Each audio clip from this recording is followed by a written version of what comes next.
शांति। आज मीठे बाबा के 4 तारीख के महावाक्य हैं। आज बाबा ने कहा, मीठे बच्चे, श्रीमत पर पवित्र बनो तो धर्मराज की सजाओं से छूट जाएंगे। हीरे जैसा बनना है तो ज्ञान अमृत पियो, विष को छोड़ो। ठीक है, धर्मराज की सजाओं से छूटने के लिए अमृत पीते रहना है। तो प्रश्न है, सतयुगी पद का सारा मदार किस बात पर है? मतलब सतयुग में कैसे पद पोजीशन मिलेगा? तो आंसर है, बाबा ने कहा, पवित्रता पर। तुम्हें याद में रहे पवित्र जरूर बनना है। पवित्र बनने से ही सदगति होगी। जो पवित्र नहीं बनते वो सजा खाकर अपने धर्म में चले जाते हैं। तुम भल घर में रहो परंतु किसी देहधारी को याद नहीं करो। पवित्र रहो तो ऊंच पद मिल जाएगा। बाबा ने कहा, बच्चे देखो, इसमें 2 फायदे हैं। एक तो बाबा के भी प्यारे बनेंगे और भविष्य में भी पद अच्छा मिलेगा। जैसे कई लोग अपने जीवन को रोते हैं कि हमने क्या किया था जो हमारे जीवन में इतना दुख है। तो चलो, जो अब है सो है, आगे का तो सुधार लो। तो आगे के सुधारने का यही एक उपाय है कि आपको क्या करना है। हाँ, देहधारियों से बुद्धियोग अपना हटा देना है। ठीक है, क्योंकि इस समय बाबा कितना सख्ताई से मुरली आजकल चला रहे हैं, तो बाबा की बातों को ना लाइटली नहीं लेना। ठीक है, नहीं तो वो फिर आपके दुख को भी लाइटली ले लेगा। कहते हैं ना कि आपको मेरी परवाह नहीं है। परवाह इसलिए नहीं क्योंकि आप बात नहीं मानते। ठीक है, तो बाबा की बातों को लाइटली लेंगे कि हाँ सुन लेंगे, क्या हुआ। आपको पूरा अच्छे से ध्यान रखना है बातों का कि भगवान ने आज ये करने को कहा है तो मैं इसको थोड़ा सा अच्छे से समझ लो। ठीक है, तो वो कह रहे हैं ऊंच पर तभी मिलेगा। तो गीत है, तुम्हें पाके हमने जहां पा लिया। शिव बाबा मिल गया और क्या चाहिए बताओ। दुनिया में लोगों की बुद्धि सिर्फ छोटी छोटी चीजों तक ही सीमित रहती है। ठीक है, मान मिल जाए, पैसा मिल जाए, पोजीशन मिल जाए। बाबा ने कहा, तुमने मुझे चाहा है और मैं मिल गया। सबसे बड़ी बात तो यही है ना, जो भगवान को अपना बना ले उसके लिए क्या बहुत चीजें। ठीक है भाई जी, अब यहीं पर है। ओम शांति। शिव भगवानुवाच, और कोई को भी भगवान नहीं कहा जाता। एक निराकार परमपिता परमात्मा को ही शिव बाबा कहा जाता है। वह है सभी आत्माओं के पिता। पहले पहले निश्चय होना चाहिए, हम शिव बाबा के बच्चे जरूर हैं। ठीक है, किसके बच्चे हैं? शिव बाबा। बाबा के बच्चे हैं। दुख के समय कहते हैं, परमात्मा सहायता करो, रहम करो। नहीं जानते कि हमारी आत्मा परमात्मा को याद करती है। अंदर ही अंदर पुकारती तो सही है ना। जब अंतिम घड़ियां होती हैं तो कहते हैं, भगवान अब बचा लो। औरों से तो नहीं कहते। ठीक है, तो कुछ तो नाता है। वो वाला गीत है ना, तेरा मुझसे है पहले का नाता। तो हमारा किससे नाता है? और देखो, तभी घूम फिर के सब भगवान की तरफ ही चले जाते हैं। हर किसी को शिकायत एक दूसरे से तो रहती है, भगवान से ज्यादा रहती है कि आपने ऐसे क्यों किया। आप शिकायत तो किसी से तभी करेंगे ना जब आपका उससे कोई संबंध है। नहीं तो अगर आपको शिकायत नहीं, हर किसी से तो शिकायत करी नहीं जाती, उसी से करते हैं ना जिससे संबंध है। तो हर कोई भगवान से शिकायत करता है। तो थोड़ा सोचो, इस बात पे थोड़ा विचार करो कि हम भगवान से क्यों शिकायत कर रहे हैं। कुछ तो हमारा उससे बस आप महसूस नहीं कर पा रहे उस नाते को। आप ऊपर ऊपर से लाइटली ले रहे हो चीजों को। बाबा आगे बोल रहे हैं, बच्चे तो दुख के समय ऐसे कहते हैं, रहम करो। ये नहीं जानते कि हमारी आत्मा परमात्मा को याद करती है। अहम आत्मा का जो पिता है ना, वह वही है। इस समय सारी दुनिया है पतित आत्माओं की। गाते भी हैं, हम नीच पापी हैं, आप सर्वगुण, आप संपूर्ण निर्विकारी हैं। परंतु फिर भी अपने को समझते नहीं। तो बाबा समझाते हैं कि जब तुम कहते हो ना कि भगवान एक है, तो तुम सब आपस में भाई भाई हो गए। ठीक है, सभी आत्माएं हैं। किससे किसकी दुश्मनी, किस किस से नाराजगी करोगे? एक पिता की संतान है आप, भगवान से क्या नाराजगी जतानी। ठीक है, जतानी भी है तो ठीक है, आपको प्यार है तभी आप जता रहे हैं। और मैं तो यही कहूंगी कि आप इंसानों से नाराजगी ना जताएं, जैसे आपके अकॉर्डिंग नहीं चल रहा जो भी है, तो आप वो नाराजगी भगवान से जताएं, तो सॉल्यूशन मिल जाएगा। अगर आप इंसान से जताएंगे तो नहीं मिलेगा सॉल्यूशन। ठीक है, बात समझ में आ रही है आपको? तो आज से एक बात सीख लेंगे, एक दूसरे से मुंह नहीं बनाना। किससे बनाएंगे? बाबा से बनाएंगे, किसी से भी नहीं। हाँ, बहुत गुस्सा आएगा तो बात वही है, मतलब इन अदर वर्ड्स की शिकायत है, नाराजगी है, भगवान से जताओ, क्योंकि हर समस्या का समाधान उसी के पास है। अब आपके परिवार में आपको कोई समस्या है, आपने किसी दूसरे को बता दिया, वो करेगा क्या ये बता दो? करेगा कौन? बाबा ही करेंगे। तो किससे जताओगे नाराजगी? बाबा से। कि बाबा मुझे नहीं पता, आप मुझे क्या दो, इस बात का जवाब दो। ठीक है, तो करेंगे ये, प्रैक्टिस करें आप। बाबा से कहो, बाबा आप अब आप ही हो मेरे, तो सुबह भी और मेरी शाम। ठीक है भाई जी, किसी से शिकायत नहीं है मुझे। किससे शिकायत है? देखो कम से कम आप देहदारियों से तो बचे रहोगे इस चक्कर में, भगवान के उसमें लगे रहो। तो ठीक है, तो अभी तक तो कहा, लेकिन अभी प्रैक्टिकल आप कर लो। यहाँ पर बाबा बोल रहे हैं बच्चे देखो, समझने की बातें हैं, मतलब इन वन वर्ड जो कंक्लूजन है वो ये है, कुल मिला के आप देहधारियों से बुद्धि हटा लो। जो सारा जो बात का जो निष्कर्ष है ना वो ये है, चाहे कैसे भी हटाओ, प्यार से हटा लो, उसी में आपका फायदा है। ठीक है, और प्यार से हटा के बाबा से जोड़ लो। बाबा बोल रहे बच्चे तुमको समझाते हैं कि तुम जब कहते हो भगवान एक है, तो तुम भाई भाई हो गए आत्मिक रूप में, फिर शरीर के नाते भाई बहन हो गए, शिव बाबा के बच्चे, फिर प्रजापिता ब्रह्मा के भी बच्चे ठहरे। ये तुम्हारा बेहद का बाप, टीचर, गुरु है। यह कहते हैं मैं तुमको पतित नहीं बनाता हूँ, मैं तो आया हूँ पावन बनाने, स्वच्छ बनाने। एक भगवान ही है जो स्वच्छता बता रहा है, बाकी तो सब गंदगी में ही धकेलने के लिए बैठे हैं। जैसे कल कहा ना, 2 दिन पहले कहा, मैं तो आया हूँ पावन बनाने, अगर मेरी मत पर चलेंगे तब। यहाँ तो सब मनुष्य रावण की मत है, तो कल कहा था ना किसकी मत पे चले, फिर बताओ। हाँ जी, 2 बातें बताई थी, आसुरी मत तो नहीं हुई, आसुरी मत समझ गए, श्री मत पे। ठीक है, आसुरी मत तो आपकी मत आसुरी है।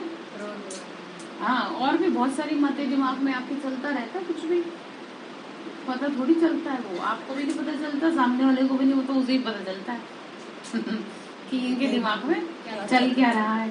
तो आप देख लो कि आप किसकी मत पर चल रहे हो। बाबा ने कल बड़े कड़े शब्द कहे थे ना, आपने नोट डाउन करे थे, लास्ट के 3-4 शब्द जो नोट डाउन करवाए। हाँ, सूक्ष्म शरीर। ठीक है, तो इनको ना रिवाइज किया करो, और इनके एक बहुत अच्छी क्लिप बना करके दिया करो। क्लिप समझ गए? बहुत अच्छा उसका एक जो है, जैसे भाई जी बताते हैं, बड़ा अच्छा।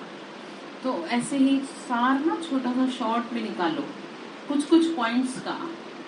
ये सारी मुरली ध्यान नहीं दे, कम से कम इन पॉइंट्स को ध्यान रखेंगे तो चलता तो रहेगा चिंतन, जैसे बातों का चलता रहता है संगीता बहन?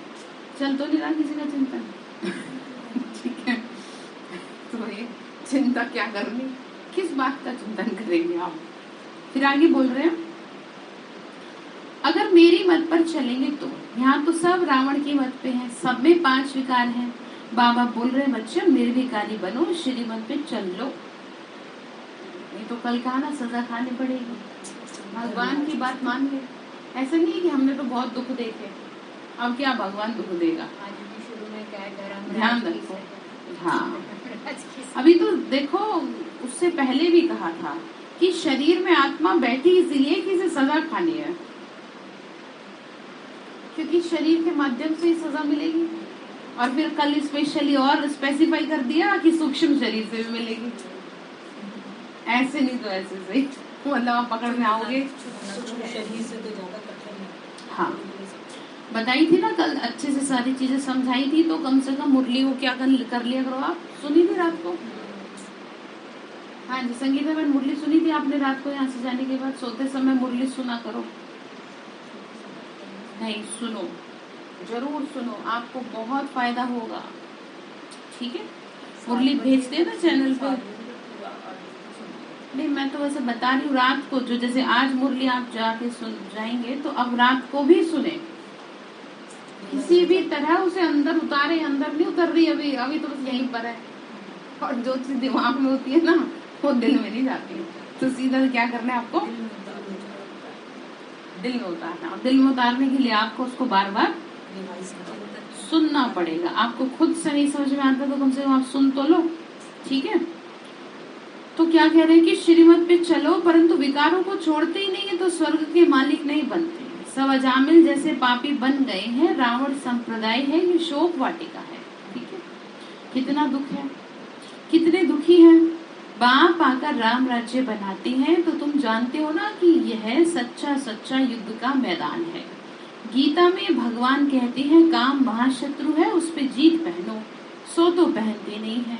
तो अब बाबा बैठ समझाते हैं, बच्चे तुम्हारी आत्मा इन ऑर्गन्स द्वारा सुनती है, फिर सुनाती है, फिर एक्ट करती है। हम आत्माएं हैं। सब कौन बैठे, ठीक है। तो आज आत्मा की प्रैक्टिस करेंगे, ठीक है।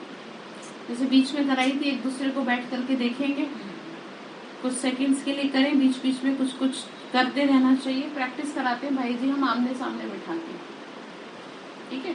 कि आपको क्या देखना है यहाँ पर, जैसे कि मैं आपको बोलती हूँ मेरे से सीखो, प्रैक्टिकल यहाँ कर लो। क्या देखो, यहाँ देखो कि सुंदर मणि चमक रही है, तो आपको एक दूसरे को देखने में आसानी होगी, ठीक है। तो यही तो प्रैक्टिस बाबा करवाना चाह रहे हैं कि आप एक दूसरे के कहीं देखो ही मत। कहाँ देखो, जैसे हम देखते हैं इस तरह आप देखो, कैसे भी करके अभ्यास करो। सतयुग में आत्माभिमानी रहते हैं, परमात्मा को जानते हैं। यहाँ तुम देह अभिमानी हो और परमात्मा को भी नहीं जानते हो, इसीलिए तुम्हारी ऐसी दुर्गति हो गई। शरीर का भान दुर्गति का कारण है, ठीक। सारी प्रॉब्लम की जड़ है देह भान। मैं और मेरा, मेरे बच्चे, मेरा परिवार, मेरा धन, ये क्या है, देह अभिमान।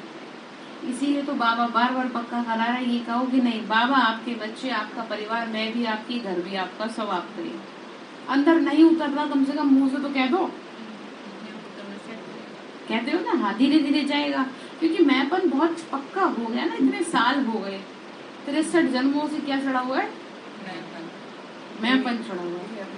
तो इसलिए मेहनत करो, ठीक है भाई जी, मेहनत करेंगे ना। सब कौन है, घर में आत्माएं हैं। देखो ये इस ज्ञान में यही तो मेहनत है, और क्या मेहनत है बताओ। आपसे कौन सी पूजा पाठ करवा रहे हैं यहाँ पर, कौन से आपको कह दिया कि इतने किलो का प्रसाद चढ़ाओ, मंत्र जाप करो, तो बात आपको समझ में आ रही है। तो क्या अभ्यास करेंगे इंदु बहन, बस बहुत बढ़िया। सबको कैसे देखेंगे बताओ, कि बच्चे किसके हैं, बाबा के, आत्माएं हैं, ये बहुत अच्छे बच्चे, इनका भविष्य बहुत सुंदर होगा। अगर ये देखोगे कि मेरे बच्चे हैं, तो फिर गारंटी मैं नहीं दे सकती आपको बाबा कि क्या होगा, क्योंकि फिर तो बाबा भी नहीं दे सकता। क्या पाठ पक्का करेंगे, बस, ठीक है। तो फिर आगे बोल रहे हैं बाबा दुर्गति हो गई। दुर्गति को भी समझते नहीं, जिनके पास धन बहुत है वो समझते हम तो स्वर्ग में बैठे हैं। तो बाबा कहते हैं ये सब गरीब बन जाते हैं, ठीक है। क्या है, ज्ञान नहीं है तो क्या है, आत्मा गरीब है। क्योंकि विनाश होना है ना, तो विनाश होना तो अच्छा है, हम फिर से चले जाएंगे, इसमें तो खुश होना चाहिए तुमको। बाबा बोल रहे हैं तुम मरने के लिए तैयारी कर रहे हो, लोग जीना चाहते हैं, तुम मरने चले हो। अब उन्हें क्या पता है यहाँ जीने और मरने का मतलब क्या है, विकारों से मर रहे हैं हम, तो इसीलिए सीखना है। बाबा वैकुंठ में ले जाने की तैयारी करा रहे हैं, लायक बना रहे हैं। पतित तो पतित दुनिया में ही जन्म लेंगे, स्वर्गवासी कोई भी होते नहीं। मूल बात बाबा कहते बच्चे पवित्र बनो, और पवित्र बनने बगैर तुम चल नहीं सकेंगे। कहाँ को, अपने घर, पवित्र दुनिया में जाने के लिए आपको थोड़ा तो करना पड़ेगा ना, थोड़ा क्या पूरा ही करना पड़ेगा, क्योंकि अंतिम समय अब एंट्री है नहीं, है ना। बाबा बोल रहे बच्चे पवित्रता को अपना एक जरूरी मान लो, अभिन्न अंग है ये शरीर का।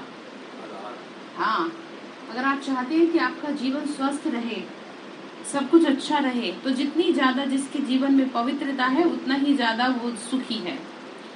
पवित्रता पर ही अबलाओं पर मार पड़ती है।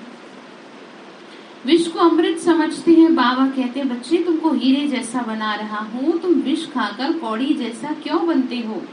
आधा कल्प तुमने विष खाया है, अब मेरी आज्ञा मानो, नहीं तो धर्मराज के डंडे खाने पड़ेंगे। इसीलिए बाबा कहते हैं बच्चे ऐसा काम नहीं करो जो कुल का नाम बदनाम हो। भगवान समझा रहे हैं। बेहद का बाबा कहते हैं बच्चे श्रीमत पे चलो, पवित्र बनो। अगर काम चिता पर बैठे तो तुम्हारा मुंह काला होता है और काला ही हो जाएगा। अभी तुमको ज्ञान चिता पर बिठाए तुमको गोरा बना रहे हैं, तो शुक्रिया करो कि आपको ये समझ दी कि हमको जीना कैसे है। नहीं तो जैसे दुनिया गंदगी में पड़ी है वैसे ही हम भी गंदगी में पड़े रहते सभी। ठीक है, तो सबसे बड़ी दिक्कत तो यही है ना कि मनुष्य गलत चीज को गलत नहीं मान रहा, इसीलिए उसकी दुर्गति है। इसीलिए बड़े बड़े पूजा पाठी भी जो है, साधु संत महात्मा या जो भी है, वो जहाँ है वहीं के वहीं है, प्रोग्रेस नहीं हो रही, क्योंकि जो मेन क्वालिफिकेशन है वो पास नहीं कर पा रहे। ठीक है, तो शुक्रिया करें बाबा, आपका लाख लाख शुक्रिया जो आपने हमें पवित्रता प्रदान की, हमें इतनी अच्छी बुद्धि दी कि हमें ये बात समझ में आ रही है। ये बात समझ में आ रही है कि जो आप कह रहे हैं कितनी अच्छी बात हमको समझा रहे हैं। ये नहीं हर बात में बाबा के क्वेश्चन उठा दो। मैं बार बार ये कहती हूँ कि जब भी आपके मन में कोई क्वेश्चन आए तो आप खुद से बात कर लिया करो कि बाबा को क्या फायदा होगा, इससे बता दो। आपकी किसी भी चीज से बाबा को क्या फायदा होगा? आपका जीवन साफ सुथरा बनेगा। बाबा ने तो शरीर लेना नहीं, आपसे कोई मतलब रखना नहीं कि जो आपके साथ रहना हो। क्यों? सतयुग में भी नहीं जाना, कहीं नहीं जाना। हाँ, ये बताओ तो फायदा किसको होगा? हमारा अपना फायदा। तो इसीलिए बाबा की आज्ञा सरमाथे। ठीक है, सवाल करेंगे? सवाल करने से पहले मुंह पे तमाचा मार लें। भगवान की आप हाँ जी संगीता बहन कहाँ पर हो आप? यहीं पर है। तो क्या कह रहे, भगवान की जो आप नियम मर्यादाएं हैं आप उन पर सवाल उठा रहे हैं। दुनिया में ऐसी उल्टी सीधी रस्म रिवाज होती है, उसमें कोई सवाल नहीं उठाता। ठीक है, तो अगर कोई उठाए भी सवाल तो भी उसे आराम से समझा देना चाहिए, चाहे कोई समझे या ना समझे। तो इसीलिए बाबा कहते बच्चे श्रीमत पे चल लो। तो बाप तो बच्चों से ही बात करेंगे, बच्चे ही जानते हैं बाबा हमको स्वर्ग का वर्षा देने आए हैं। अब कलयुग पूरा होना है, इसीलिए श्रीमत पर चलेंगे, उनकी ही सदगति होगी। स्पष्ट भाषा में कह दिया है, कोई फारसी में नहीं कह रहे। श्रीमत पे चलेंगे, उनकी सदगति होगी। तो इसका अब अपने आप समझ लो बाकियों की क्या होगी। तो जो नहीं चलेगा उसकी। और फिर ये कहते हैं कि हम तो ज्ञान में इतने समय से चल रहे हैं, हमारा ये हाल है। किया किसने हाल? खुद नहीं किया। आप सही से चले नहीं। ज्ञान में आने के बाद श्रीमत पर नहीं चलेंगे तो ज्यादा दुखी। तो बाबा वही कह रहे बच्चे, तो सदगति कैसे होगी? पवित्र नहीं बनेंगे तो सजा खा के अपने धर्म में चले जाएंगे। भारतवासी ही स्वर्गवासी थे, अब पतित बन पड़े हैं, स्वर्ग का पता ही नहीं है। तो बाबा कहते बच्चे मेरी मत पे चलो, औरों की मत पे चल विकार में गए तो मरे। भल पिछाड़ी में स्वर्ग में आएंगे परंतु पद बहुत हल्का पाएंगे। अभी जो साहूकार हैं वो गरीब बन जाते हैं, जो यहाँ गरीब है वो साहूकार बनेंगे। ठीक है, तो बाबा गरीब निवास है, सब कुछ डिपेंड करता है पवित्रता पर। ठीक है, बाप के साथ योग लगाने से तुम पावन बनेंगे। बाबा बच्चों को समझाते हैं, मैं तुमको राजयोग सिखा रहा हूँ। क्या सिखा रहा हूँ? अर्थात अपने ऊपर राज करना। ठीक है, राजयोग का यही अर्थ है कि सबसे पहले किस पे राज करते हो? ठीक, अपने ऊपर, तभी तो विश्व पे राज्य करेंगे। बाबा ने आगे कहा मैं तुमको सिखाता हूँ, मैं घर बार नहीं छुड़ाता। जैसे लोग कह देते हैं जिनको समझ नहीं आता ज्ञान, और कुछ समझने वाले भी बहुत अच्छी उल्टा ही समझ लेते हैं। इसलिए ज्ञान को ना समझना चाहिए सही तरीके से। आपको नहीं समझ में आता तो आप पूछो स्पष्ट भाषा में कि भाई ये बात मुरली में ये कही तो क्यों कही और कैसे कही, इसका मतलब क्या है। आप अपने दिमाग से मत चलाओ, क्योंकि आपने अगर अपना दिमाग लगा लिया तो अर्थ का अनर्थ हो जाएगा। जैसे 84 जन्म को 84 लाख बना दिया, 1,84,00,000 को 1,84,00,000 बना दिया। तो इसलिए कोई भी बात अगर मुरली की है जो आपको डिस्टर्ब कर रही है, मतलब डिस्टर्ब इन द सेंस कि आपको समझ नहीं आ रही और आपने वही बात बार बता दी जाकर, जो ये वाली बात है, सुधरेगी गाँव तो फिर बिगड़ जाएगी बात, लोगों तक पहुंचेगी तो बहुत मुश्किल हो जाएगा समेटना। फिर जैसे किसी एक को समझ में नहीं आई तो कुछ की कुछ बात बन गई। तो इसीलिए बाबा ने कहा मैं घर बार नहीं छुड़ाता, स्पष्ट भाषा में दूसरों को भी समझाओ कि ब्रह्मा कुमारी संस्था का एम ऑब्जेक्ट है घर गृहस्थ में रह के जीवन कमल पुष्प समान। ये गृहस्थियों के लिए ज्ञान है, परिवार वालों के लिए ज्ञान है, और लोगों ने कह दिया ये परिवार ही छुड़ा देते हैं। कितनी मतलब बहुत कितना कंफ्यूजन क्रिएट कर दिया ना। इसलिए बाबा को भी मुरली में बोलना पड़ रहा है मैं घर बार नहीं छुड़ाता, भले घर में रहो परंतु विकार में मत जाओ, और कोई भी देहधारी को याद नहीं करो। इस समय सब पतित हैं, सतयुग में पावन देवता थे, इस समय वह भी पतित बन पड़े, पुनर्जन्म लेते लेते अब अंतिम जन्म आ गया है। अब कौन सा जन्म आ गया? ठीक है, तो इस अंतिम जन्म में आपको स्वीकार्य है अपनी हालत, अपनी स्थिति, कैसी आपकी स्थिति हो रखी है। ठीक है, तो सुबह के लिए तैयार है आप? सुबह के लिए तैयार है ना? हाँ, एक हफ्ते बिल्कुल अखंड योग करना होगा आपको। आने वाले टाइम में डेट अनाउंस कर देंगे आपको। ठीक है, हाँ ठीक है, रोज सुबह सवेरे, क्योंकि योग नहीं करेंगे तो आप सही कैसे रहेंगे बताओ। बाबा से जिसकी बुद्धि नहीं जुड़ी उसकी छोटी छोटी बातों में ना स्थिति खराब होती जाएगी, बात कुछ होगी नहीं, मूड खराब बस। तो इसीलिए आत्मा में ताकत भरनी बहुत जरूरी है। ठीक है, तो ताकत भरेंगे तो बाबा ने कहा क्योंकि तुम फाइनली जन्म लेते लेते अब बिल्कुल क्या हो गए हो, थक गए। ठीक है ना, थके लग रहे हैं आप, ठीक है ना? शरीर से भी तो थक ही जाते। बीमार है तब शरीर से थकते हैं, तब शरीर देखो शरीर भले थक गए लेकिन मन ना थके, मन तब थकता है। ठीक है, हैं? एकदम चेहरा ऐसा रहे एकदम बढ़िया। हाँ तो कह दो रही हूँ आपको, तो आप कराएंगे तो करना फिर आप। ठीक है, आपको भी कराना हो एक दिन योग, पहले बता रही हूँ आपको। तो उसके लिए योग कराने के लिए स्थिति अच्छी बनानी पड़ती है। पता चले एक जना सो रहा है सारे ही सो गए, ऐसा ना हो जाए। सोने इन द सेंस बुद्धि भटकी हुई है आपकी। कराने वाले को बहुत अलर्ट रहना पड़ता है, क्योंकि सबकी स्थिति को अपने कंट्रोल में करना है। जैसे टीचर का जो टीचिंग है वो सबसे टफ प्रोफेशन है, सबको समझाना, सबके अलग अलग दिमाग है और सबको समझा देना। हाँ, तो इसी तरह से योग कराने का जो वो है ना, मतलब काम है, जो सेवा है, वो बहुत पावरफुल है। अपनी बुद्धि को ऐसे रखना पड़ेगा आपको कि अगर ये गई तो समझ लो सबकी गई बाहर। तो इसलिए इस बात का क्या रखना पड़ेगा आपको। तो अभी से आपको बता रही हूँ 2-4 दिन में अपनी स्थिति अच्छी बना लो।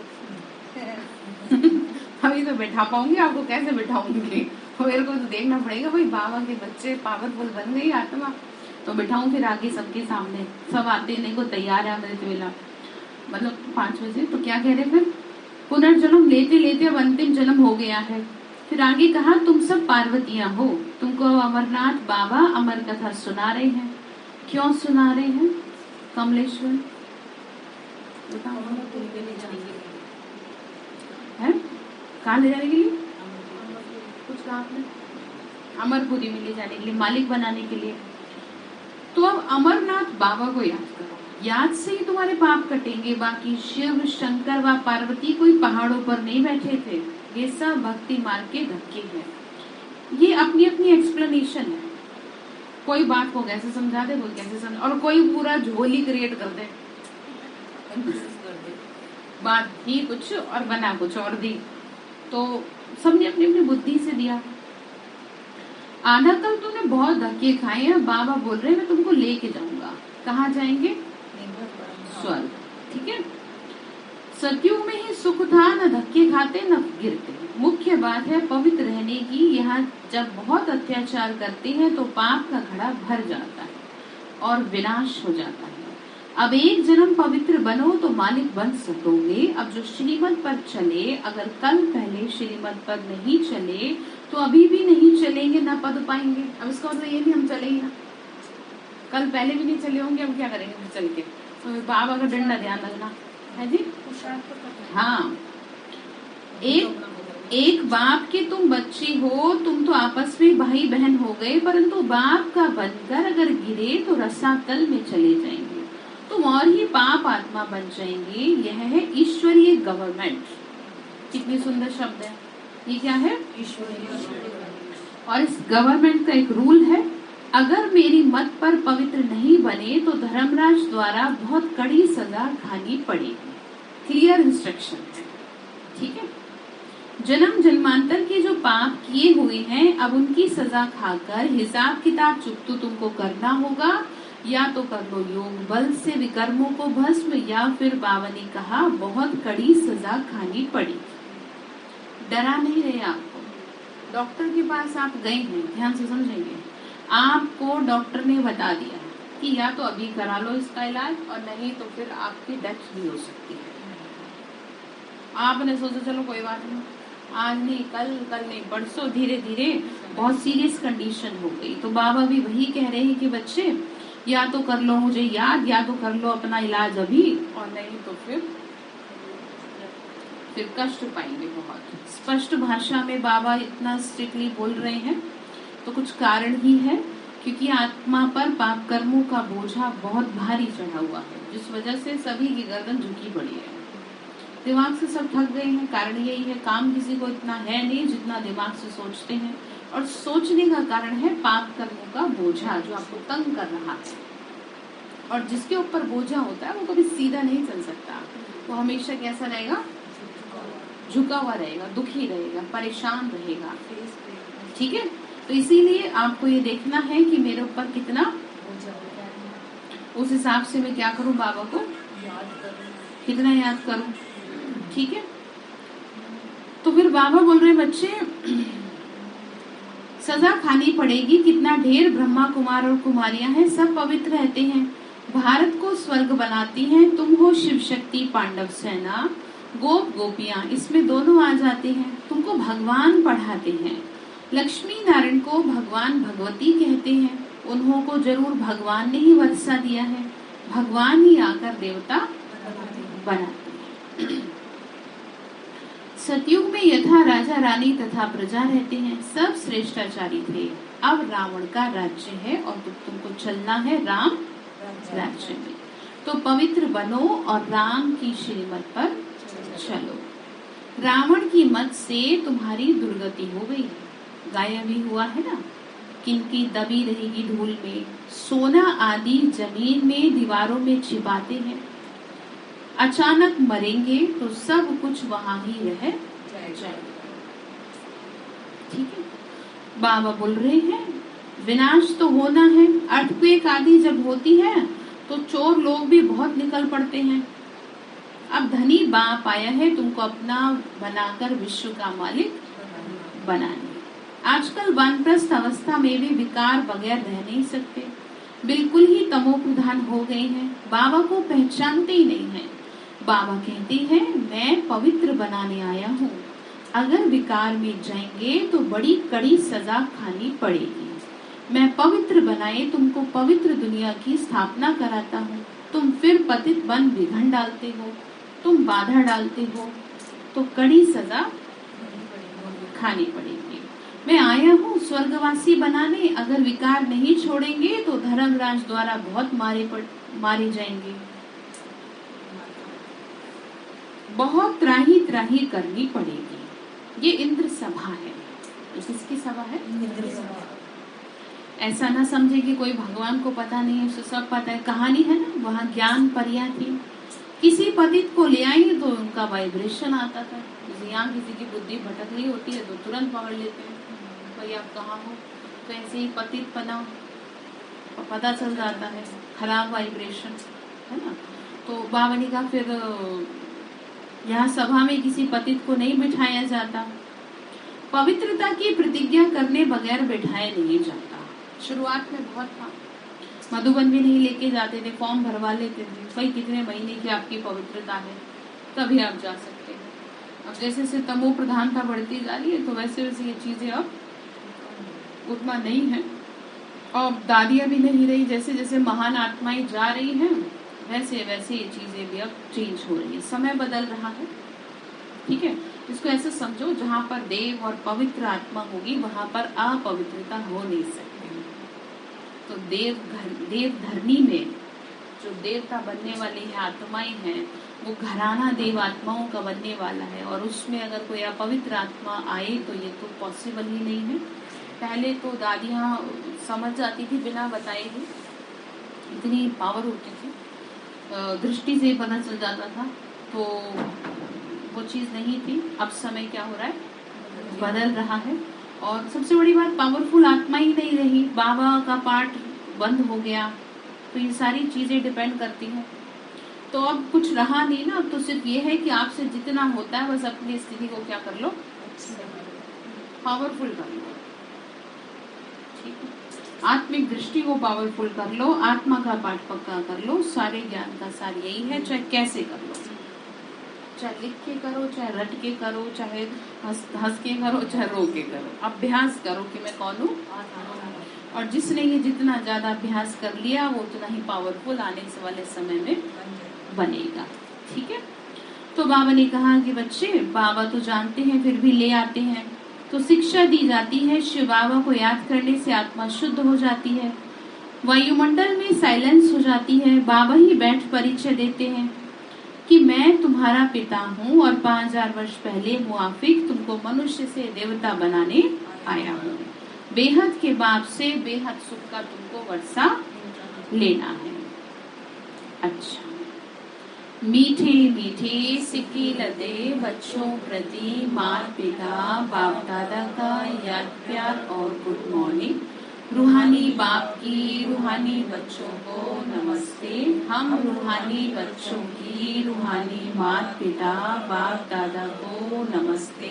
नमस्ते बाबा, नमस्ते। शुक्रिया बाबा, शुक्रिया बाबा, शुक्रिया। धारणा के लिए मुख्य सार है, योग बल द्वारा विकर्मों के सब हिसाब किताब चुकतू कर आत्मा को शुद्ध और वायुमंडल को शांत बनाना है। ठीक है, क्या करेंगे? हाँ, बाबा ने कहा योग बल द्वारा हिसाब पूरे करने हैं। दूसरी पॉइंट है, बाप की श्रीमत पर संपूर्ण पावन बनने की प्रतिज्ञा करनी है। विकारों के वश होकर स्वर्ग की रचना में विघ्न रूप नहीं बनना। ठीक है, वरदान दिया बाबा ने, मन बुद्धि की स्वच्छता द्वारा यथार्थ निर्णय करने वाले सफलता संपन्न भव। मन बुद्धि की स्वच्छता द्वारा राइट डिसीजन ले पाएंगे आप। ठीक है, किसी भी कार्य में सफलता तब प्राप्त होती है जब समय पर बुद्धि यथार्थ निर्णय देती है। क्या कहा? ठीक है, तो बाबा ये कह रहे हैं, जब समय पर बुद्धि यथार्थ निर्णय देती है, लेकिन निर्णय शक्ति काम तब करती है जब मन बुद्धि स्वच्छ हो। ठीक है, कोई भी किचड़ा ना हो, इसीलिए योग अग्नि द्वारा किचड़े को खत्म कर बुद्धि को स्वच्छ बनाओ। ठीक है, किसी भी प्रकार की कमजोरी ये गंदगी है, जरा सा व्यर्थ संकल्प भी किचड़ा है। जब ये किचड़ा समाप्त हो तब बेफिक्र रहेंगे और स्वच्छ बुद्धि होने से हर कार्य में सफलता प्राप्त होगी। तो मन और बुद्धि को कैसा रखना है? स्वच्छ रखना है, तभी सब कुछ सही रह पाएगा। ठीक है, अच्छा, स्लोगन है, सदा श्रेष्ठ और शुद्ध संकल्प इमर्ज रहे तो व्यर्थ स्वतः मर्ज हो जाएगा। सदा कैसे संकल्प रहे आपके? श्रेष्ठ और शुभ संकल्प, शुद्ध संकल्प। ठीक है, तो बावली का व्यर्थ नहीं रहेगा, खत्म हो जाएगा। तो मातेश्वरी जी के अनमोल महावाक्य है, इस कलयुगी संसार को असार संसार क्यों कहते हैं? क्योंकि इस दुनिया में कोई सार नहीं है, माना कोई भी वस्तु में वह ताकत अथवा सुख शांति पवित्रता नहीं है। इस सृष्टि पर कोई समय सुख शांति पवित्रता थी, अभी वो नहीं है, क्योंकि अभी हर एक में 5 भूतों की प्रवेशता है। इसीलिए ही इस सृष्टि को भय का सागर अथवा कर्म बंधन का सागर कहते हैं। इसमें हर एक दुखी हो परमात्मा को पुकार रहे हैं। किसको पुकार रहे हैं? परमात्मा। और पुकार भी कैसे रहे? कैसे पुकार रहे? दुखी होकर के। ठीक है, बाबा बोल रहे बच्चे, इससे सिद्ध होता है कि जरूर कोई अभय अर्थात निर्भयता का भी संसार है जिसमें चलना चाहते हैं, लेकिन इस संसार को पाप का सागर कहते हैं जिससे पार कर पुण्य आत्मा वाली दुनिया में चलना चाहते हैं। तो दुनियाएं दो हैं, ठीक है, एक सतयुगी सार वाली दुनिया और दूसरी कलयुगी असार की दुनिया। दोनों दुनियाएं इस सृष्टि पर होती हैं। ठीक है, तो ये बात बहुत कही जाती है, तो अब स्पष्ट हो गई। फिर आगे कहा, मनुष्य कहते हैं, हे प्रभु हमें इस भव सागर से पार ले चलो। उस पार का मतलब क्या है? बुद्धि है ये सबकी। उस पार का मतलब क्या है? लोग समझते हैं उस पार का मतलब है जन्म मरण के चक्कर में ना आना अर्थात मुक्त हो जाना। अब यह तो हुआ मनुष्यों का कहना, परंतु परमात्मा कहते हैं बच्चों, सचमुच में जहाँ सुख शांति है, दुख अशांति से दूर है, मैं तुमको उस दुनिया में क्या करता हूँ? ले चलता हूँ। जब तुम सुख चाहते हो तो वह इस जीवन में होना चाहिए जरूर। अब वो तो सतयुगी वैकुंठ देवताओं की दुनिया थी जिसमें क्या था? सुख था। अब अमर का बाबा ने कहा, जहाँ सर्वदा सुखी जीवन थी, उन देवताओं को अमर कहते थे। अब अमर का कोई अर्थ नहीं है, ऐसे तो नहीं, देवताओं की आयु इतनी बड़ी थी जो कभी मरते नहीं। ठीक है, अर्थात सुखों की दुनिया थी। ठीक है, तो जब सुखों की दुनिया होती है तो मनुष्य को कुछ भी खराब नहीं लगता। ठीक है, किसी भी तरह से मतलब विकार नहीं होते, तो सुखी रहती है आत्मा। ऐसे नहीं देवताओं की आयु इतनी बड़ी थी जो कभी मरते नहीं, ये कहना उन्हों का रॉन्ग है, इसीलिए ऐसा नहीं है। उनकी आयु कोई सतयुग त्रेता तक नहीं चलती, परंतु देवी देवताओं के जन्म सतयुग त्रेता में बहुत हुए हैं। मतलब त्रेता तक तो सारे क्या रहेंगे? देवता ही रहेंगे। ठीक है, उसके बाद धीरे धीरे नीचे आत्मा आती है। मुख्य रूप से अमर ये कहेंगे, आत्मा अमर है। आत्मा अमर इन द सेंस की जो विकारों के वशीभूत नहीं है, तो अंडरस्टूड है, वो विकारों की वशीभूत नहीं है, तो फिर किसी तरह से कुछ है ही नहीं खराब चीज। अब शरीर है 150 वर्ष की आयु, कितना जिएगा वो ये बताओ? ऐसा तो है नहीं कि जीते ही रहेंगे, तो एक लिमिट होती है। तो वो कह दिया ना, इसका मतलब ये नहीं कि मरते ही नहीं है। तो फिर बाबा देखो, मरना और जीने का जो मेन मकसद है वो यही है कि वो विकार, ठीक है, वो विकार जो है ना, वो विकार आत्मा को मार देते हैं। शरीर की कोई वैल्यू नहीं है। निर्विकारी आत्मा ही शरीर में रह के भी मस्त रहती है, जैसे दीदी दारियां निर्विकारी थी, इतने समय तक बीमार थी तो भी नहीं बीमारी लगी, क्योंकि आत्मा स्ट्रॉन्ग थी। शरीर ही तो हो ले रहा है हिसाब, पता नहीं कौन से जन्म का है, लेकिन आत्मा में ताकत थी तो वो मरती हुई भी जिंदा थी।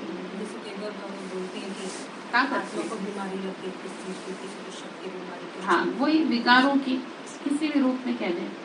तो बाबा ने कहा ऐसे नहीं है। बाबा फिर आगे कह रहे हैं, फिर 63 जन्म द्वापर से कलयुग के अंत तक टोटल उन्हों के जन्म चढ़ती कला वाले 21 हुए और उतरती कला वाले 63 हुए। टोटल मनुष्य 84 जन्म लेते हैं। बाकी ये जो मनुष्य समझते हैं ना कि मनुष्य 84 लाख योनियां भोगते हैं, ये तो भूल है। अगर मनुष्य अपनी योनि में सुख दुख का पाठ भोग सकते हैं तो फिर जानवर योनि में भोगने की क्या जरूरत है? बाकी टोटल सृष्टि पर जानवर, पशु, पंछी आदि 84 लाख योनियां हो सकती है, लेकिन मनुष्यों के केवल 84 जन्म होते हैं और मनुष्य आत्मा 84 लाख योनियां धारण नहीं करती। स्पष्ट भाषा में ये ग्रंथों में लिखा है। ठीक है, वो बस लिखा लख है, लख लय और खे, और उन्होंने क्या कर दिया? लाख। अपनी अपनी समझने की बुद्धि है। ठीक है, उन्होंने सोचा कि लाख की बात कर रहे हैं यहाँ पर, तो इसीलिए कह दिया कि भाई मनुष्य जीवन बड़ा मुश्किल से मिलता है। मनुष्य जीवन ही है, लेकिन कर्मों की वजह से वो जानवरों जैसा मिल जाता है, कष्टदायी मिल जाता है, वो पल पल भारी लगने लगता है। जैसे जानवरों का हो रहा है ना कि जिसको देखो उधर, है ना। तो बाबा वही कह रहे हैं कि रहता क्या है, मनुष्य ही है वो, लेकिन जानवरों जैसा जीवन जीता है। जैसे कि देखो आज के टाइम में कैसा फैशन हो गया है कि लोग जानवरों को इतना प्यार कर रहे हैं, सबसे ज्यादा प्यार जानवरों को मिल रहा है, ठीक है। और सबसे ज्यादा दुष्कार मनुष्य को रहा है, भाई भाई को रहा है। तो इस बात से स्पष्ट है कि यहाँ पर मनुष्य है तो मनुष्य के रूप में ही, लेकिन वो जीव जानवरों की तरह रहा और जानवर मनुष्य जैसे जी रहे हैं, ठीक है। तो कर्मों का खेल है सारा, ठीक है ना। इसीलिए कहा ना कर्म किए जा फल की इच्छा मत करे इंसान, है ना। कर्म का फल आपको निश्चित रूप से मिलेगा, चाहे आप अच्छा कर रहे हैं या बुरा कर रहे हैं। और फिर आपने बोया आम का पेड़ है तो आपको बबूल कहाँ से मिलेगा। आपने अच्छे कर्म का अपना अकाउंट जमा किया ही नहीं। मैं तो ये कहती हूँ एक अलग से बक्सा बना ले, क्यों कि कम से कम आपको तब डर ना रहे मृत्यु के समय कि मेरे पास क्या नहीं है, पुण्य कर्म। क्योंकि सबसे ज्यादा ध्यान रखना, आत्मा को डराते हैं पाप, कोई किसी को नहीं डराता, अंदर ही अंदर वो खाते हैं। तो इसीलिए अपना एक अलग से बना ले कि भाई अगर मेरी मृत्यु हो जाए तो कम से कम मेरा दिल तो ना घबराए कि पता नहीं मेरा क्या होगा। उल्टा बेफिक्र रहे कि चलो ठीक है, मृत्यु हो जाए तो हो जाए, कम से कम मेरे पास क्या है, पुण्य कर्म तो है कि जिससे कि मैं आराम से कहीं भी जा सकती हूँ आत्मा, ठीक है।